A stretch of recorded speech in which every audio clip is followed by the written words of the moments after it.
Dios le bendiga, que la paz de Cristo sea con usted. En esta hora le bendigo, declaro el poder de Dios, la manifestación de Dios en nuestras vidas. Es comenzar un día más con la palabra de Dios a través de la enseñanza que Dios nos permite. Así que mientras me estoy preparando, permítame un segundito.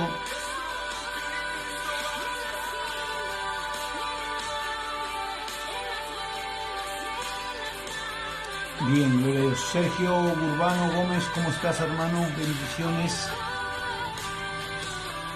Fuerte abrazo, varón.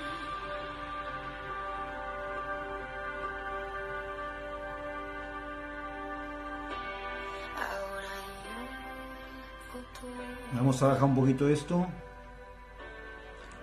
Ahí está. Bien. Vamos a comenzar esta palabra que el Señor me ha puesto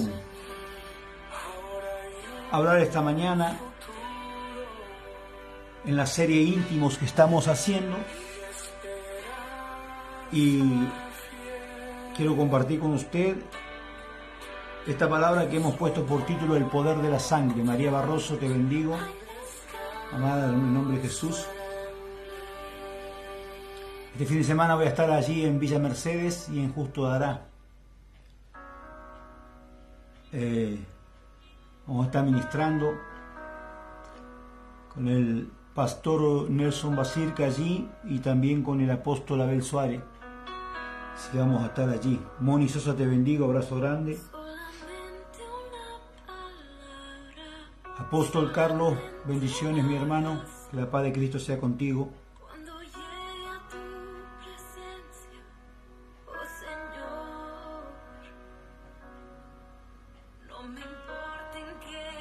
Bien, vamos a ver la palabra del Señor.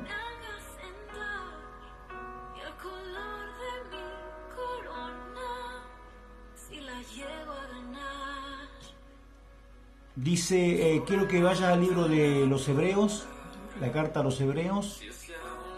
Abrazo, apóstol, bendiciones. Bendigo a mi esposa también que está conectada allí, la profeta Norma. La carta a los Hebreos, en el capítulo 9. Ahí vamos a tomar lectura de algunos versos.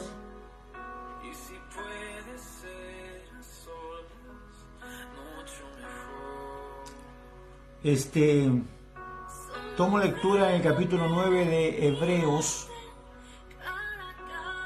verso 13, dice: porque si la sangre de los toros y de los machos cabríos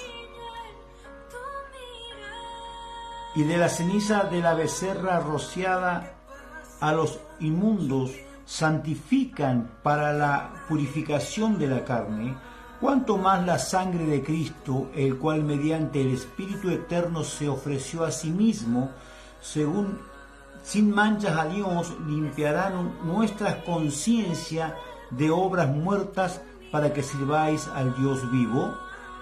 Así que por eso es mediador de un nuevo pacto, para que, interviniendo muerte en la remisión de las transgresiones que habla bajo el primer pacto, los llamados reciban la promesa de la herencia eterna. Porque donde hay testamento es necesario que intervenga muerte del testador, porque el testamento con la muerte se confirma, pues no es válido entre tanto el testador vive, de donde ni aún el primer pacto fue instituido sin sangre. Porque habiendo anunciado Moisés todos los mandamientos de la ley a todo el pueblo, tomó la sangre de los becerros y de los machos cabríos con agua, lana escarlata e hisopo, y roció el mismo libro y también a todo el pueblo, diciendo: esta es la sangre del pacto que Dios nos ha mandado. Apóstol Horacio Vallejo, te bendigo, amado hermano, ¿cómo estás? Tanto tiempo. Entonces, mi hermano, vamos a hablar del poder de la sangre. Aquí vamos a entrar en un tema que es bastante complicado, por cuanto vamos a dividirlo en tres facetas, esta condición que Dios trae a través de la rema o a través de la palabra de Dios. Yo quiero que usted, un hombre o una mujer conocedor de la palabra de Dios, conocedor de la Biblia, usted pueda en este momento, apóstol Rubén Núñez, te bendigo, abrazo grande, usted pueda en este momento orar para que esta palabra, no solamente usted oiga lo que Dios ha traído a mi vida con respecto a este tema, sino también que usted pueda de algún modo en oración recibir su revelación, su rema, porque es importante. Dios no hace excepción de personas, Dios le habla a todo aquel que dispone el corazón para recibir una palabra. Johnny Siles, te bendigo, abrazo grande. Entonces vamos a tocar el tema del poder de la sangre. El primer punto que tenemos que nosotros tener en cuenta, muy en cuenta, siempre,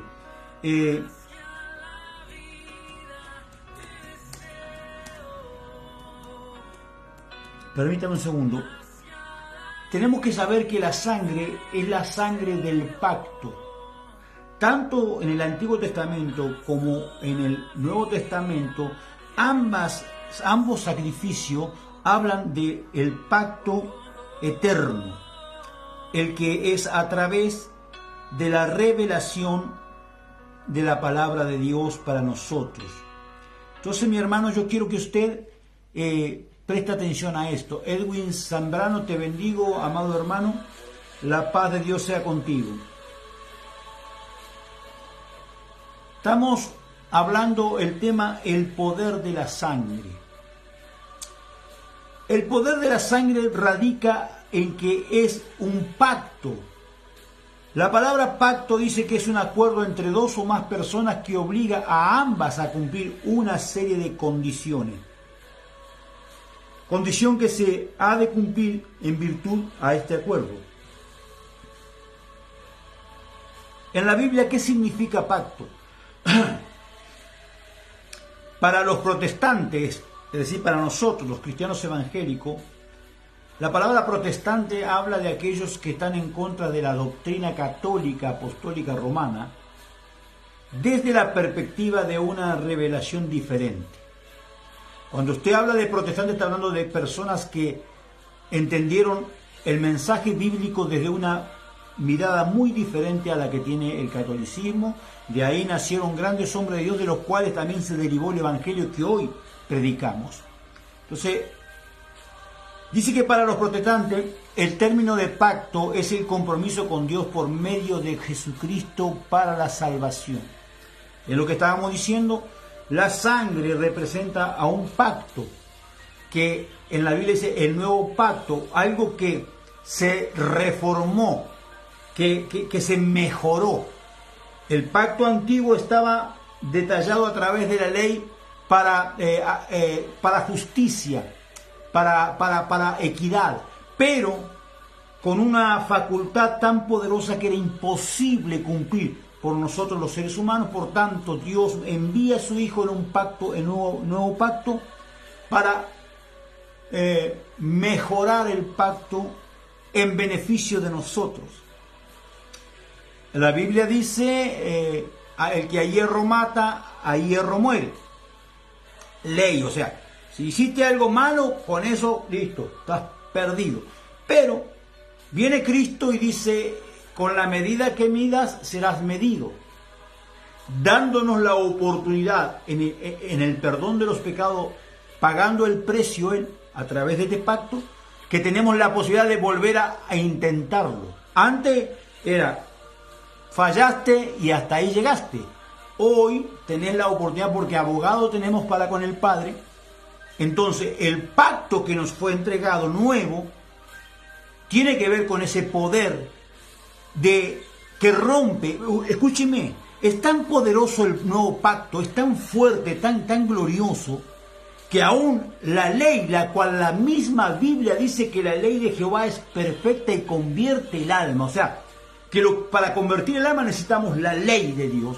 Es tan poderoso el pacto el nuevo pacto en la sangre de Jesucristo, que aún hace que eso que es perfecto sea más perfecto todavía. No sé si usted está ahí. Sea aún más perfecto. La perfección eterna, la perfección divina, se engrandece cuando Cristo, el Cordero de Dios, va a la cruz y derrama su sangre y lleva como testimonio de ese nuevo pacto a la eternidad, testificándole a los principados y a las potestades de un sacrificio eterno, de una adoración tan grande, de una alabanza tan poderosa, de una persona de un ser que se humilló de tal forma que es el sacrificio más grande, es la ofrenda mayor, es porque así es como funciona el reino. La ofrenda, cuando nosotros hablamos de ofrenda, todo el mundo lo lleva enseguida al dinero. La ofrenda, esto lo aprendí del apóstol Horacio Vallejo, que está conectado. Una vez él predicó acerca de cómo funciona el reino entre el diablo y Cristo, hablando, le dijo, o sea, alegóricamente, parafraseando el tema, él dijo, ¿vos sabés cómo funciona esto, diablo? La ofrenda más grande gana. Y a mí me quedó registrada esa palabra porque verdad que me bendijo en mi vida. Entonces, basado en eso es que es tan textual y real que cuando tu ofrenda, tu sacrificio es mayor, a mayor sacrificio, mayor gloria, mayor poder. A mayor sacrificio, mayor poder, mayor restauración, mayor gloria.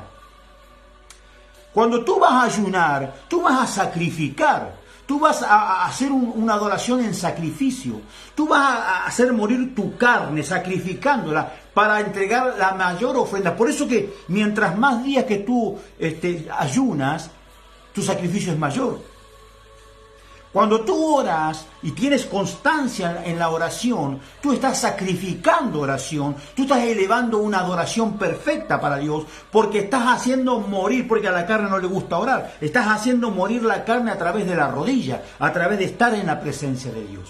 Yo quiero hablarle hoy de ese poder que fue manifiesto, aleluya, en la eternidad y que vino a cumplimiento en el tiempo que Cristo caminó en la tierra y cumplió con todo lo que estaba escrito.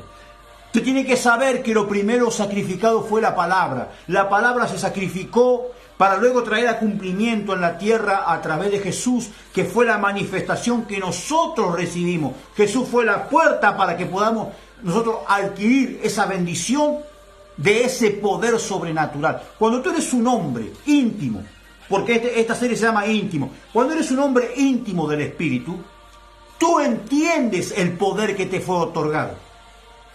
Por ser parte del cuerpo, por ser parte de la iglesia, si tú te mueves en la fe correcta, tú vas a entender que eres un hombre y una mujer designado para caminar en un poder tan grande que aún la propia ley, y yo quiero que prestes atención a esto, que aún la propia ley queda bajo la autoridad del pacto de sangre.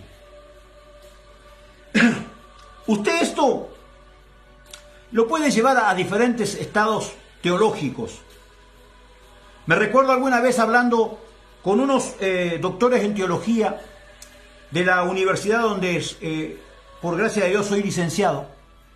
Hablando de este tema, ellos lo basaban todo en la teórica visión del hombre que interpreta conforme su raciocinio, pero no conforme la revelación del Espíritu. Y hay un problema aquí. La gente ora diciendo, Señor, porque la sangre carmesí. O sea, ellos lo llevan a una designación histórica. Algo que ocurrió y que para ellos tiene una particularidad, pero no tienen conciencia ni noción de lo que es el poder de la sangre. Porque no estamos hablando de ese líquido espeso que sale de nuestro cuerpo rojo, no estamos hablando de eso. Cuando Jesús derrama su sangre, está cumpliendo con algo que estaba establecido antes de que el mundo fuera. Carlos Zúñiga, te bendigo, amado, allí Colombia, escúchame. Cuando Jesús es sacrificado en la cruz, Él está cumpliendo con algo que estaba establecido. La Biblia dice en el libro del Evangelio de Juan, capítulo 1, verso 1, en el principio la palabra ya existía. Y si sigue leyendo el contexto, va a ver que esa palabra es Cristo. Cuando Cristo vino, se glorificó en el cuerpo de Jesús, y Jesús, obediente a la rema, fue e hizo lo que tenía que hacer. Porque ahí está el grado que se le otorga a Jesús, que Dios le dice, ven y siéntate a mi diestra hasta que ponga a tus enemigos. ¿Por qué? Está hablando de la tierra. ¿Por qué los enemigos? Porque Jesucristo fue perfecto en todo lo que hizo y fue a la cruz sin mancha como un cordero y se sacrificó para que toda la humanidad tuviera la oportunidad de alcanzar ese poder. La Biblia dice que Él vino a buscar y a salvar lo que se había perdido. Y toda la gente dice, no, porque vino a buscar a salvar almas. No, Señor, porque no fueron las almas lo que se perdió. Lo que se perdió en el huerto del Edén fue la autoridad de Dios, fue la soberanía de Dios. Cuando el hombre transgrede la ley, él pierde esa soberanía, y por eso después viene el tema de los dioses. Ya no había un solo Dios, no había un Dios soberano, sino que había muchos dioses. Cristo vino a recuperar esa soberanía perdida. La consecuencia de que usted recupere la soberanía de Dios en su vida es que su alma tiene salvación. La salvación de las almas es consecuente a que usted recupere lo que estaba perdido. Y usted lo recupera en Cristo Jesús. ¿Recuerda cuando estaba en el mundo? Usted todo le venía bien. Ah, San Cayetano, San Pepito y San no sé cuánto. Todo venía bien. Pero cuando usted conoció a Cristo, usted tuvo un solo Dios. El único, el verdadero. Jehová es su nombre. A Él sea honra y gloria. Usted recuperó en su vida la soberanía del Dios vivo a través de Cristo. Cristo vino a que usted recupere eso. Cuando usted recupera eso, usted recupera una conciencia. No sé si usted va a entender esto. Usted recupera una conciencia que fue dañada por el pecado, que fue dañada por las transgresiones. Su conciencia es la manifestación que nos otorga Dios de un espíritu que comienza a alinearse con Dios, comienza a direccionarse con Dios. Dios no te llamó para que le saque varices a la silla, mi hermano. Dios te llamó para que hagas una obra. Tú eres un hombre, una mujer llamado para hacer algo diferente. Por eso eres apóstol, porque eres un enviado. Por eso eres un profeta, porque eres un enviado. Tú fuiste enviado en una condición donde tienes que llevar a la iglesia al conocimiento. ¿Por qué? ¿Por qué la iglesia tiene que conocer? Mire, amado, yo estaba en un ayuno de 7 días. Ya estaba en el 6º día cuando el Señor me habla y me dice, mi iglesia, escuche esto, el 95% hoy se pierde. Señor, tu iglesia. Me dijo, son tan santos que no hacen mi voluntad. Yo digo, pero ¿cómo, Señor? ¿Cómo que van a ser tan santos y no hacen tu voluntad? No entiendo esto. ¿Qué pasa cuando uno se cree que es santo, hermano? Porque yo, Hugo, considera que soy santo porque Cristo me presenta santo delante del Padre. Él me justificó, Él me santificó y Él me va a glorificar. Él. Yo no voy a abaratar el sacrificio de mi Padre, jamás. Nunca voy a abaratar el sacrificio que hizo Dios enviando a su Hijo a morir en una cruz. Y la obediencia del Hijo de Dios, el Dios vivo, que hizo de ir a una cruz para derramar su sangre. En este tiempo, en este contexto, cuando digo tiempo hablo del crono. Dentro del crono fue derramada la sangre que en el Kairos había sido derramada por la palabra. Y usted me dice, ¿cómo tú sabes esto? Bien. Tengo una visión, estoy orando, tengo la visión y de pronto, de repente se me presenta un cuadro de la palabra de Dios. Présteme atención, la palabra de Dios, no Cristo, la palabra de Dios. Yo veo la palabra de Dios y veo a la palabra cuando está siendo crucificada. Porque cuando Dios emite la palabra, esta palabra es el poder creador de Dios. Es con lo que Dios creó todas las cosas, con lo que sostiene todo, y todo existe por la palabra. Pero la palabra, lo primero que crea la palabra es la manifestación de la ley de Dios, la cual es perfecta. Escúcheme esto. Cuando crea la ley, lo segundo que hace es sujetarse a esa ley. ¿Por qué? Porque Él no puede exigir, entre comillas, a un hombre que cumpla la ley si primero no la cumple Él. Por eso Cristo vino y cumplió con toda la ley, como un reflejo de lo que ya fue. Cuando Isaías está profetizando acerca de Jesús, Isaías dice, mas el herido, está hablando de lo que iba a pasar 700 años después, mas el herido ya fue herido. ¿Cuándo? Cuando la palabra en la eternidad fue herida. El profeta está trayendo una palabra rema, la está trayendo a la humanidad, declarando que Él está viendo, aleluya, está viendo el tiempo kairos, está viendo que en la eternidad la palabra fue crucificada. Osvaldo Barría, te bendigo, ¿cómo andás, amigo? Allí en Tierra del Fuego, en Río Grande, un abrazo. Entonces, mi hermano, cuando usted entiende esto, yo estaba en el Espíritu viendo ese momento tremendo y veo cuando derrama la sangre, la palabra derrama la sangre, el poder. Y estoy viendo que en un momento algo se despega de la palabra, se aparta de la palabra. Y en ese momento oigo a la palabra decir hacia allá, hacia la eternidad, hacia la humanidad: Dios mío, ¿por qué me has desamparado? Cuando eso se apartó, eso era el Espíritu Santo. Cuando se apartó, de que hizo la declaración, la palabra, pero a su vez hacia la eternidad estaba diciendo: Dios mío, para esta hora yo nací. Présteme atención. El Espíritu Santo, cuando se despega de la palabra, toma posición debajo de la palabra, y toda la sangre que derramaba la palabra cayó sobre un altar que hizo el Espíritu Santo debajo. Esto que estoy diciendo yo lo vi en visión. Por eso cuando usted dice la sangre de Cristo, automáticamente el Espíritu Santo se manifiesta. Por eso pisotear la sangre o blasfemar contra el Espíritu Santo no tiene perdón eterno. Porque en el Espíritu Santo radica el poder de la sangre. Oh, yo no sé si está entendiendo. El poder de la sangre es vida eterna. El poder de la sangre es resurrección. El poder de la sangre es restauración, regeneración. Dice, regenerados por el Espíritu, aleluya, de verdad. Cuando tú eres regenerado por el Espíritu de verdad, es porque el poder manifiesto de la sangre del que se derramó en la cruz, no solamente en la palabra, sino en la manifestación en la tierra dentro del tiempo crono, cuando fue derramado, ese poder es el que a ti te libera, es el que a mí me libera, es el que necesita la iglesia para ser libre positivamente en este tiempo de aflicción en que estamos sumergidos. Yo no sé si usted podrá entender esta palabra.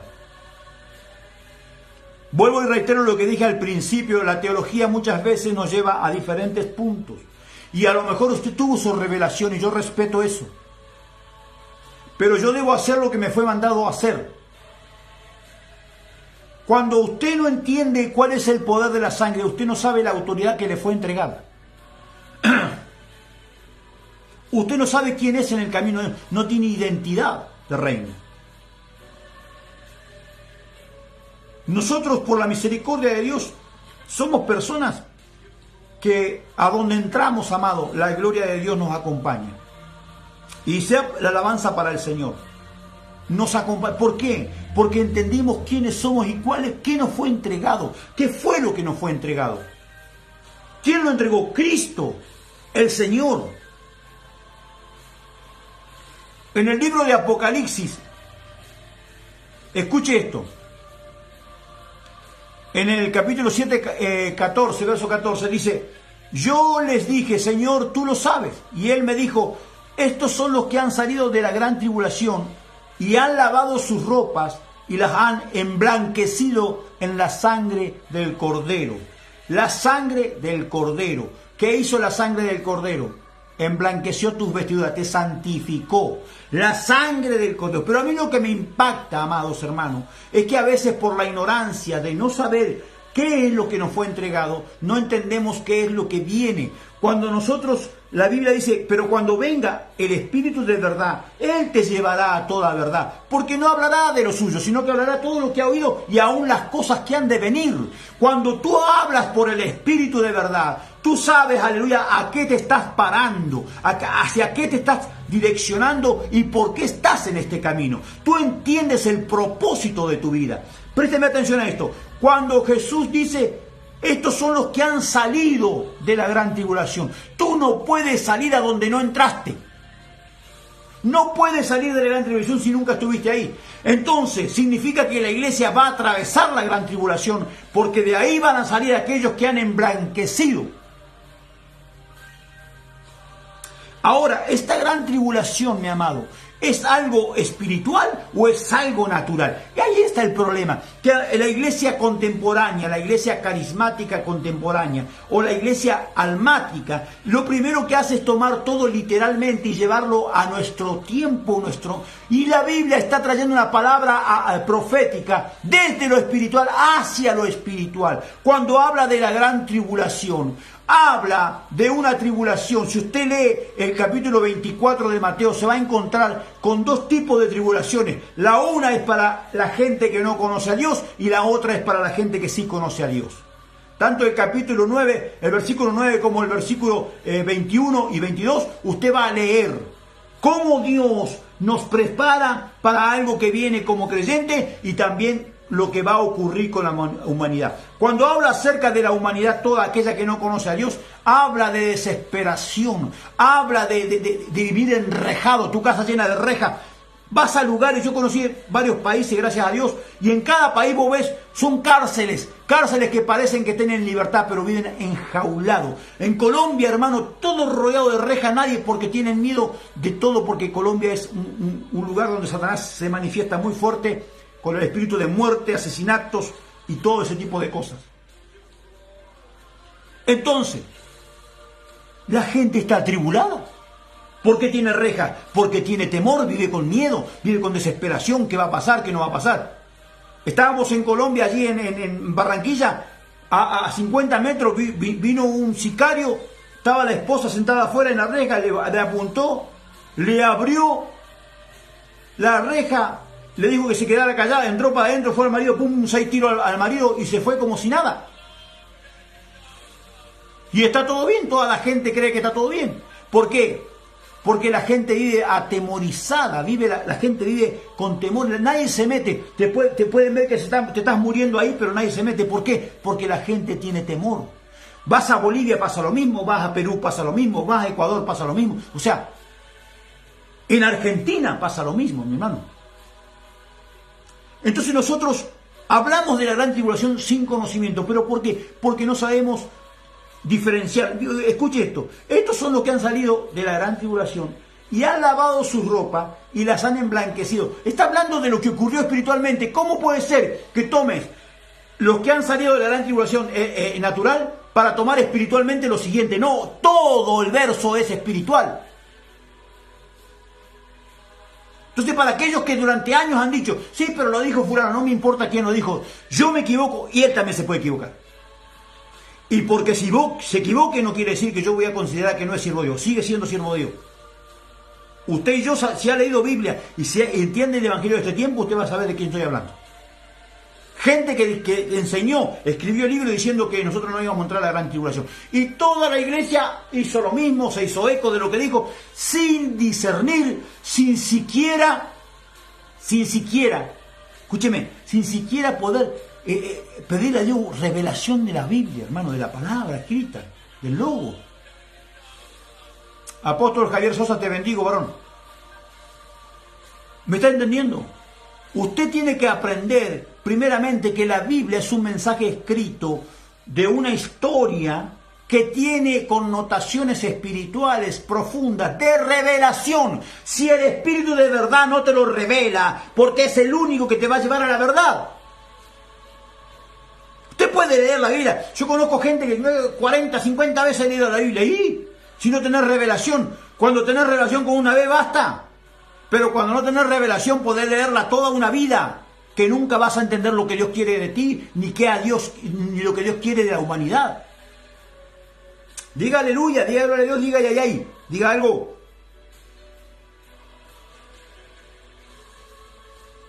En Primera de Pedro, escúcheme esto. Cuando usted entiende el propósito, porque ahí está el asunto, a veces nosotros no entendemos el propósito de Dios, lo que Dios establece para nuestras vidas, y no sabemos con qué poder nos podemos manifestar, cómo podemos caminar. Entonces viene Satanás, el diablo, y te llena de pensamientos de duda, de incredulidad, y tú vives una vida en el Evangelio llena de dudas. Y mire, la pandemia sacó a luz lo que teníamos. Temores. Ay, no, que me voy a contagiar. Yo me contagié. Yo me morí. Yo estuve muerto. Me morí del COVID. Pero cuando hay propósito de Dios, Dios te va a levantar. Es la segunda vez que Dios me levanta de la muerte. Y el día que se terminó el propósito, hasta ahí llegaste, Huguito, vamos para allá. Mientras me vaya con mi padre, listo. No hay problema. Pero yo tengo que saber para qué o por qué. Porque hoy tenemos una iglesia tan ignorante que no sabe lo que significa el poder de la sangre de Cristo. O sea, es una palabra fácil en la boca de los evangélicos. Fácil. Pero no, mi hermano. A mí Dios,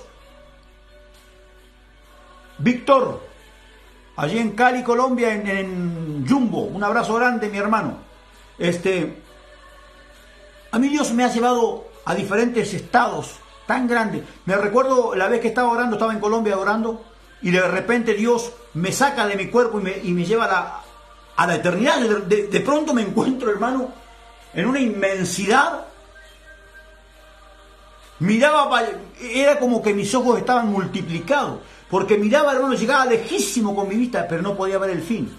Para el lado que mirara, para allá, para abajo, para donde mirara, era infinito.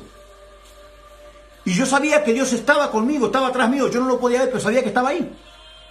Y Dios me habla y me dice: si yo pusiera eternidad en tus ojos, tú no podrías ver el fin de la mía, porque no existe. No hay ni principio ni fin. Dios es eterno. Y la eternidad de Dios no tiene principio ni fin. Es. Por eso Dios es. Ahora, cuando habla de la Biblia, dice que la fe es. La fe, amado hermano, la fe es una manifestación eterna que Dios pone en el corazón del hombre. ¿Cuándo? Cuando usted conoce para qué fue llamado. Porque usted, a medida que va oyendo a Dios, va creciendo su fe.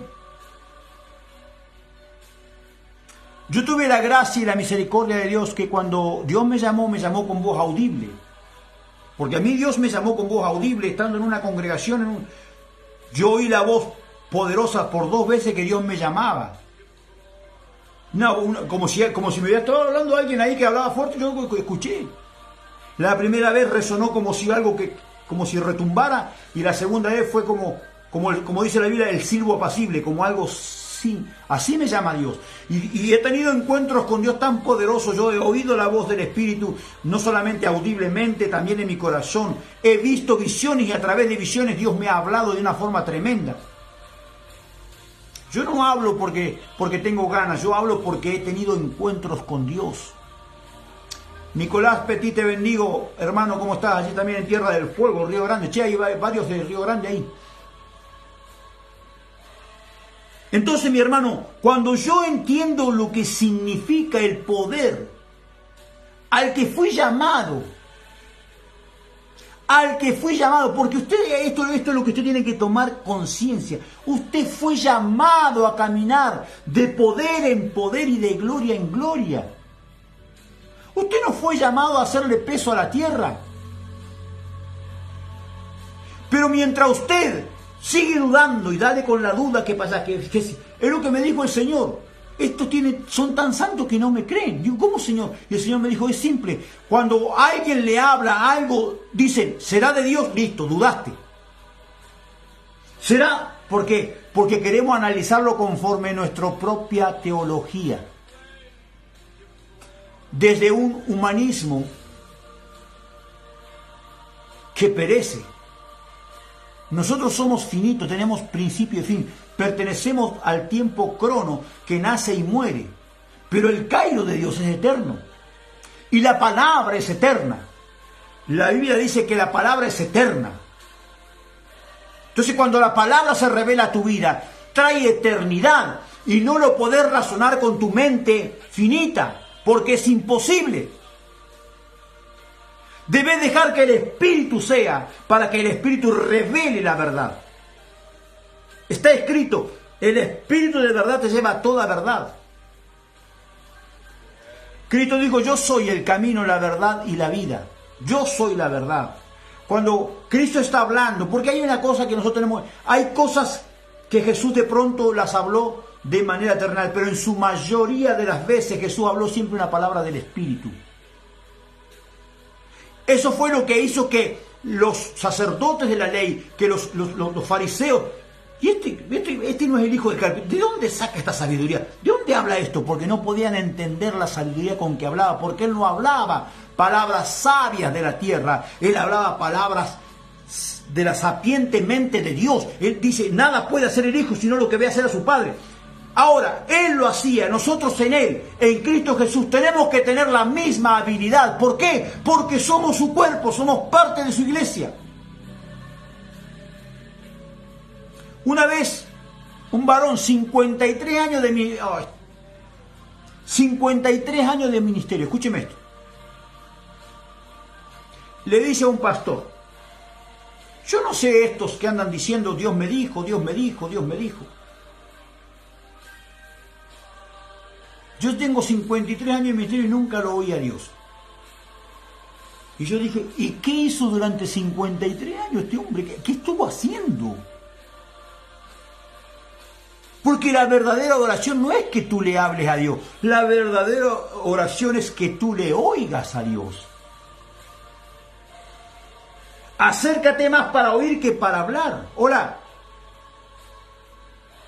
La verdadera oración es la que produce fe cuando tú oyes la voz de Dios hablando a tu vida.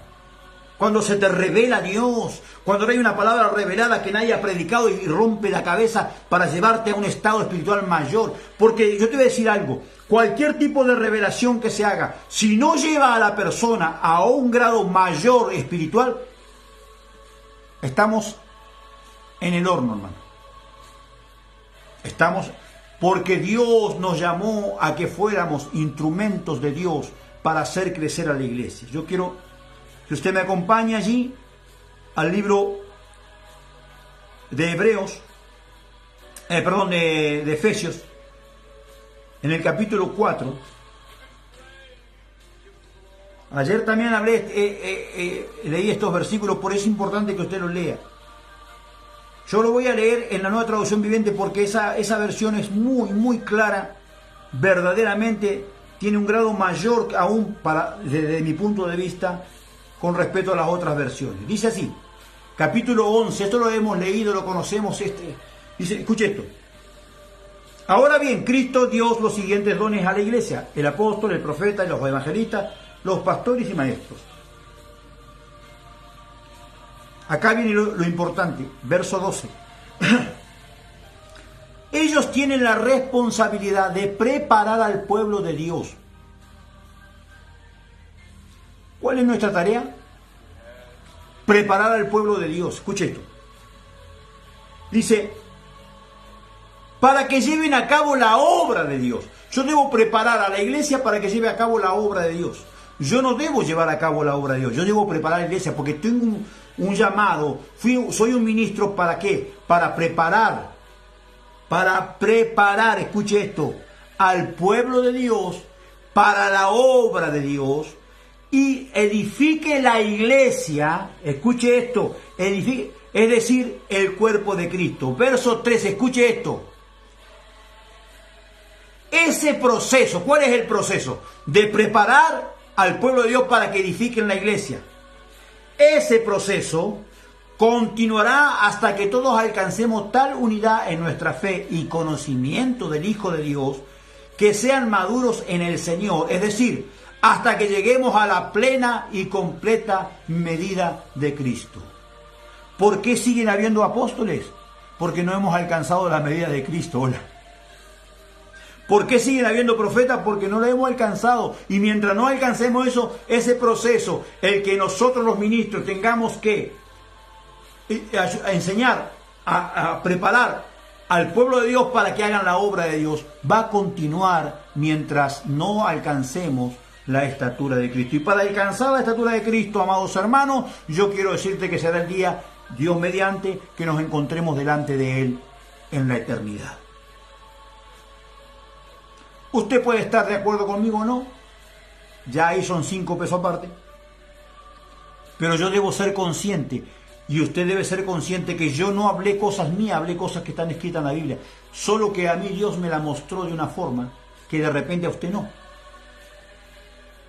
Pero por eso le dije, como dije al principio, le vuelvo a reiterar ahora, doble sus rodillas y lleve esto a la oración. Quite los conceptos porque sabe que nosotros los seres humanos somos pero muy prácticos para hacernos conceptos y no aceptamos nada que salga fuera de nuestro concepto. Y un concepto es algo que yo pienso, no es algo que es real. Quiero aclarar, puede ser así, pero no quiere decir que porque yo lo piense es. No quiere decir que lo que yo creo sea verdad, porque yo puedo creer algo equivocado, porque soy un ser humano. Todos nos podemos equivocar. No hay nadie que no pueda equivocarse. No existe el hombre perfecto, por eso murió Cristo. Para perfeccionarnos a través del Espíritu delante de Dios. Entonces, esto nace en la intimidad con el Espíritu Santo. Cuando tú eres íntimo del Espíritu Santo, entonces tienes la comunión con Dios. Y la puerta que dejó abierta Cristo, tú la puedes atravesar por el Espíritu Santo para entrar en los lugares celestiales, como está escrito, sentados en los lugares celestiales. Lo que pasa es que la iglesia es muy rápida. No, la Biblia dice sí, la Biblia dice muchas cosas. La Biblia tiene más de 3.000 promesas. ¿Y cuántas se te cumplieron a ti?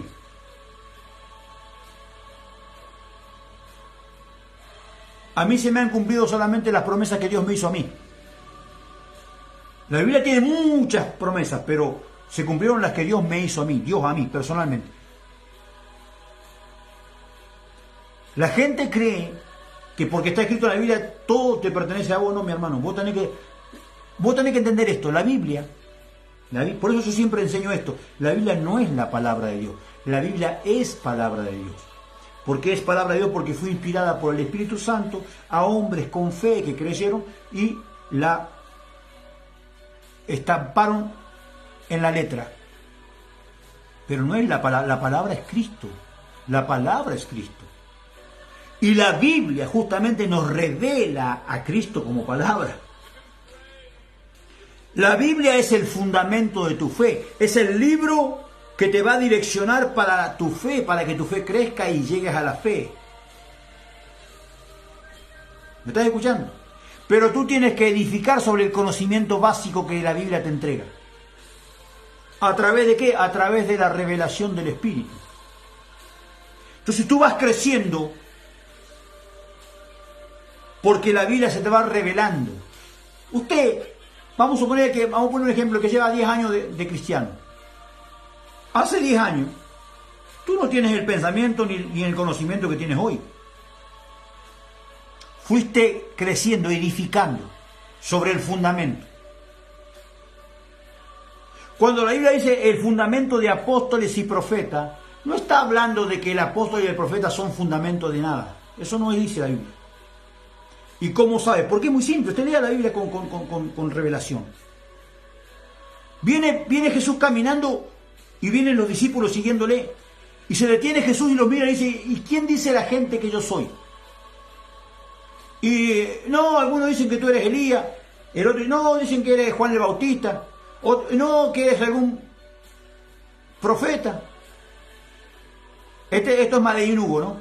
Y me imagino, hace unos pasos más Jesús se vuelve ¿y ustedes?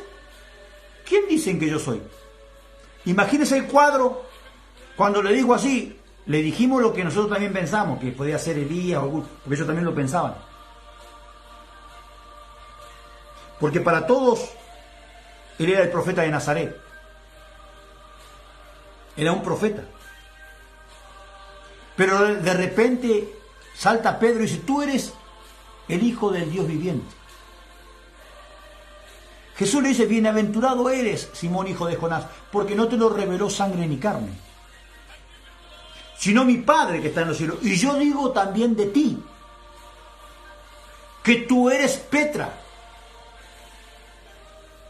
piedra. Y sobre esta piedra, roca, edificaré mi iglesia. Separa a Pedro de lo que piedra significa, roca, perdón, significa fundamento. Sobre este fundamento voy a edificar mi iglesia. No sobre Pedro, sino sobre el fundamento. ¿Cuál es el fundamento? Bienaventurado eres porque no te lo reveló. El fundamento es revelación. ¿Qué tiene un apóstol? ¿Qué tiene un profeta? Revelación. Sobre el fundamento de apóstoles y profetas se edifica la iglesia. Usted si es un apóstol o un profeta, su fundamento principal está en su corazón, ¿sabe cuál es? La revelación del Espíritu, la palabra revelada. A mí si viene un apóstol y yo soy apóstol y no tiene una revelación.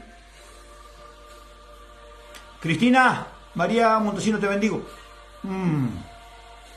Yo no digo nada, pero me queda a mí. Ahí. Viene un profeta y no habla revelación.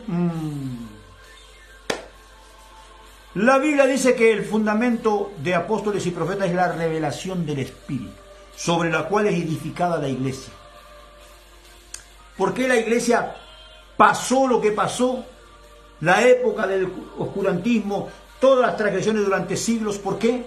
Porque quitaron al apóstol y al profeta, el cual poseen por revelación el fundamento. Cuando en estos últimos 50, 70 años volvió nuevamente a restaurarse el ministerio profético, la comisión apostólica, la iglesia comenzó nuevamente a edificar. Ahora necesitamos romper con los paradigmas que se hicieron a través de tantos años para llevar a la revelación del Espíritu. Claudio Muso, te bendigo. En el libro de Apocalipsis capítulo 22 dice, y el Espíritu y la iglesia dicen ven. Pastor Oscar, Ministerio Jesucristo, mi esperanza, un abrazo, mi hermano. El Espíritu y la iglesia dicen ven. Y el que oiga diga ven. Le voy a soltar algo sobre esta palabra ven. Cuando los discípulos van atravesando el mar y de pronto se levanta una tormenta impresionante y ven que viene alguien caminando sobre las aguas como si fuera un fantasma. ¿Y por qué digo la tormenta? Porque en el agua usted puede ver muy lejos, por cuanto el reflejo de las estrellas y la luna hacen que parezca de día. Pero ¿qué pasa? Al haber olas El que viene caminando de repente aparece y desaparece, aparece y desaparece, aparece y desaparece. Entonces ellos, acostumbrados a estar en el mar, lo primero que pensaron es un fantasma. Pero Pedro, a quien se le había revelado mayor que a los demás, quién era Cristo, dice, sí, tú eres. Cuando, tranquilo, yo soy. Sí, tú eres. Porque él no pregunta, él dice, afirma, sí, tú eres. Manda que yo vaya. Y Jesús le dice, ven. Y sobre esa palabra, esto lo tiene que recibir, usted lo tiene que recibir, esto lo tiene que recibir en su cabeza, en su corazón. Sobre esa palabra camina Pedro, sobre el dabar de Dios. La palabra creativa. Paso tras paso por la fe iba creando un piso sobre el que caminaba Pedro. Cuando dice en Apocalipsis, el Espíritu y la iglesia dicen, ven. Está hablando de la palabra creativa, del dabar de Dios. Esta palabra es revelada. Esta palabra es profética, si usted quiere. Es una palabra en el Espíritu. Usted lo declara. Y es hecho. Y para terminar le voy a entregar otra más para que la tenga ahí. ¿Cuántos saben lo que significa la palabra déjà vu? Vamos a buscar aquí.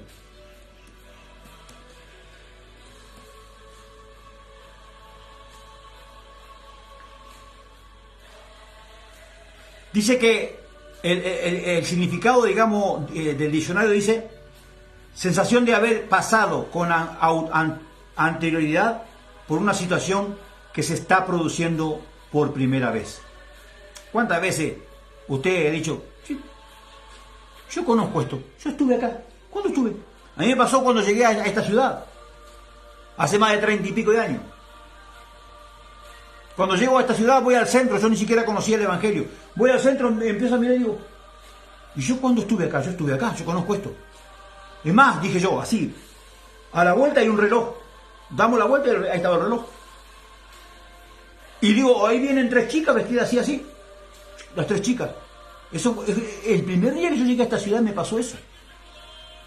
Yo, claro, no tenía ni idea de lo que era. Ahora te lo voy a llevar a la rema de Dios. A la rema de Dios. Escucha esto.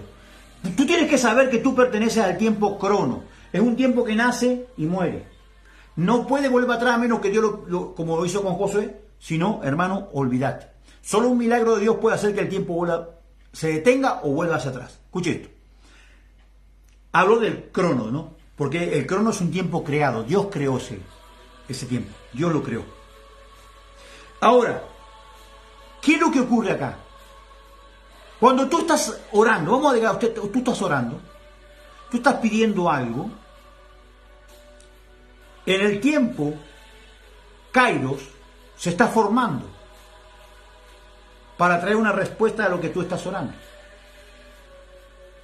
Pero llevándolo más profundo aún a lo profético, cuando tú profetizas una palabra a futuro, dentro de tantos días va a ocurrir tal cosa, o Dios dice que va a llevar otra vez a hacer esto, vos decís, wow, Dios lo formó en el tiempo de Dios.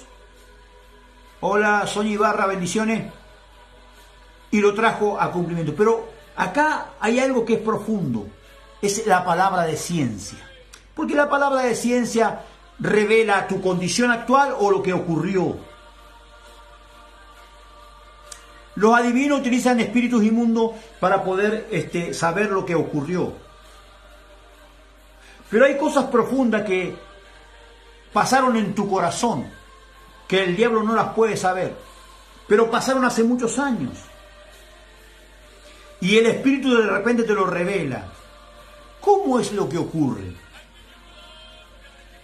Yo recibo la rema de algo que ocurrió hace 10 años. En mi tiempo pasaron 10 años. En el tiempo de Dios, en el Cairo, está pasando. ¡Hola! Déjà vu. Está pasando. Y usted dice, ¿y cómo sabe? Porque yo, amado hermano, tuve varios encuentros sobrenaturales, pero en uno de ellos, en un segundo del tiempo crono, en un segundo, yo tuve 3 días en el tiempo de Dios. Es imposible que usted meta en su mente en un segundo 3 días. Eso es imposible, humanamente, pero sí sobrenaturalmente. Tuve testimonio de lo que vi en 3 días en cumplimiento efectivo tal cual lo vi. ¿Yo estaba durmiendo? No. ¿Estaba orando? No. Estaba caminando en un patio cuando me ocurrió esto. En un segundo voy caminando y al segundo quedé mirando para allá y ya pasaron 3 días en mi mente. Ese es el déjà vu. Son las cosas que los hombres que son íntimos del Espíritu tienen la posibilidad, o las mujeres que son íntimas del Espíritu, tienen la posibilidad de entrar a lugares celestiales, donde ya no hay tiempo crono, sino que es el tiempo de Dios. Te seguiría diciendo muchas cosas más, pero vamos terminando. Se nos va yendo la hora. Entonces vamos a declarar la palabra. Ya estamos cerca de la hora de la administración. Vamos a orar por esto. Reciba esto en el nombre, el poder de la sangre. Cuando la entienda en su corazón, usted va a caminar de poder en poder y de gloria en gloria. Cuando Satanás lo vea a usted, porque sabe, como el Gadareno, cuando vio a Jesús. ¿Qué tienes conmigo, hijo de Dios? Lo mismo hará contigo. ¿Qué tienes conmigo, hijo de Dios? Hijo de Dios. Nos invitan a orar, o sea, nos llaman para orar en una casa un niño que estaba endemoniado. Y este niño estaba muy mal. Cuando vamos llegando, que llegamos a la vereda de la casa, estaba todo cerrado. Guadalupe Millán, te bendigo, hermana, bendiciones. Silvia García, también te bendigo. Cuando llegamos a la vereda, el niño gritaba de adentro: no lo dejen entrar, que no entren. No, ¿quién estaba gritando? El niño no podía ver, no estaba todo cerrado. Pero el demonio sí. Porque los demonios ven cuando tú eres un hombre o una mujer de Dios. Saben que hay un hombre o una mujer de Dios en ese lugar. ¿Por qué? Porque arriba tuyo, esto es Madeinugo, quiero para que usted lo entienda, escrito con letras rojas de sangre, dice: tú eres un hijo de Dios. Tú eres el hijo de Dios, que Dios trajo en Cristo Jesús, su Hijo primogénito, para que camines en la voluntad del Padre. Vamos a orar. Amadísimo Dios, Padre eterno, Dios soberano, gracias por este momento, por esta palabra. Gracias, Espíritu Santo. Señor, he hablado lo que tú me has mostrado y lo que tú me permites enseñar, para que tu pueblo, Señor amado, reciba esa ministración, Señor amado, para que tu pueblo reciba, Padre Santo, ese crecimiento, para que a tu vez tu pueblo edifique la iglesia del Señor, es decir, el cuerpo de Cristo. Señor, que toda persona que se encuentre en cualquier estado de aflicción, sea opresión, sea enfermedad, sea una opresión económica, sea financiero, sea físico, mental, Padre, en este momento declaro que por la palabra revelada es libre, sano y recibe su milagro en el nombre de Jesucristo. Para gloria tuya, gracias Padre, Hijo y Espíritu Santo. Que Dios le rebendiga. Le abrazo en mi corazón, le saludo desde General Pico, La Pampa, Argentina. Su amigo, su siervo, el profeta y apóstol Hugo Urquiza. Shalom.